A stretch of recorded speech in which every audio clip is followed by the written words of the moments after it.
An initial flurry of real calls and more time to read turned into losing contacts, missing out on groups, and upsetting my wife. I had to withstand the odd awkward look of disbelief and discontent from others. When I explained that I did not use WhatsApp, Photograph, Lionel Bonaventure, AFP, Getty Images at the end of 2016, I sent a message to all my contacts. After the 31st of December, I will not use WhatsApp anymore. Instead, I will use Threema and Signal. On New Year's Eve, I closed my WhatsApp account and deleted the app from my phone. A few clicks later, I'd left all my family, friend and work groups, the school groups of my children and all my individual contacts. During the first minutes of 2017, I saw my friends typing on their phones while mine remained unusually silent. Suddenly I was not available anymore.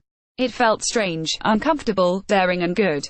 My initial reasoning for such a drastic step had little to do with mindfulness or the want of being disconnected. I had installed WhatsApp in 2012 only because all my friends had it. By the end of 2016, the ubiquitous chat app started to send me annoying periodical reminders that it would stop working because the operating system of my beloved Nokia phone was no longer supported. The notifications made me wonder whether I should be using non-Facebook-owned alternatives and stop spending so much time on convenient but seldom meaningful chats. My defiance turned into a social experiment. I bought a smarter phone but uninstalled the application that Facebook says 1 billion people around the world use every day to stay in touch with their family and friends. Abstinence. My abstinence had a promising start. Good friends sent text messages during New Year's Day, called or responded to my calls. Instead of typing and recording messages, I returned to having actual conversations on the phone. My family and closest friends even installed one of the new non-Facebook messaging apps I had suggested, but suddenly I went from having 70 contacts to just 11 on my list. At the beginning, I often felt isolated and as if I had abandoned friends. Some contacts ebbed away, while I had to withstand the odd awkward look of disbelief and discontent from others when I explained that I did not use WhatsApp. I checked my phone less, which meant I missed out on what was happening in my kids' school groups. Photograph, Lauren Hurley, PA. After a few weeks, I noticed that I checked my phone less, did not scroll through my contact list to look for updated profile photos or send messages to people low on the conversation list just to say hello. I began to read more. But I also learned what it meant to miss out and not to be part of groups anymore. When I met friends, I needed to be updated about earlier group exchanges. I had to continually ask my wife about discussions in our kids' school groups.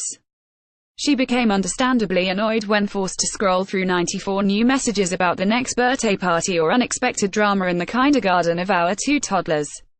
No alternative in the ensuing discussions over the past year, it became more difficult than I thought to defend my step in terms of privacy and data stinginess. Those sympathetic with my decision often said that for work and social reasons they had no alternative. A colleague pointed out that he had no Facebook account, so the matching between accounts for advertising purposes was not possible. I knew that in Europe Facebook had been asked to pause the data sharing from WhatsApp. But what happens with the data of up to 1 billion people that has been matched and shared already? I asked. Facebook has not been obliged to delete this data. That we do not know precisely how this data is used to nudge and influence us without us noticing, worried me. Anyways, I have nothing to hide, several friends told me, hardly concealing their annoyance. The main question that I started to ask then was, why do we trust private companies more than we trust our governments? Our default position is to mistrust strangers and governments, but we trust convenient services without really knowing anything about them. We trust that private companies use our data to improve our lives, but we hardly reflect on where our lives are taken. Facebook paid $19 billion for a company that has encrypted the contents of messages since 2016 and does not advertise. Clearly there is value in information about our habits and contacts, not just the content of our conversations. Companies create personal profiles with our data, but these profiles are about who we are, not about who we want to be. During the last year I realized how little we know and how little we care. We do not regard our data as a scarce and valuable commodity. Data seems like time, we just assume it is there. Over coffee, I asked a friend, if you had only one piece of personal data left to spend, how would you spend it? He laughed, paused and then his phone whistled.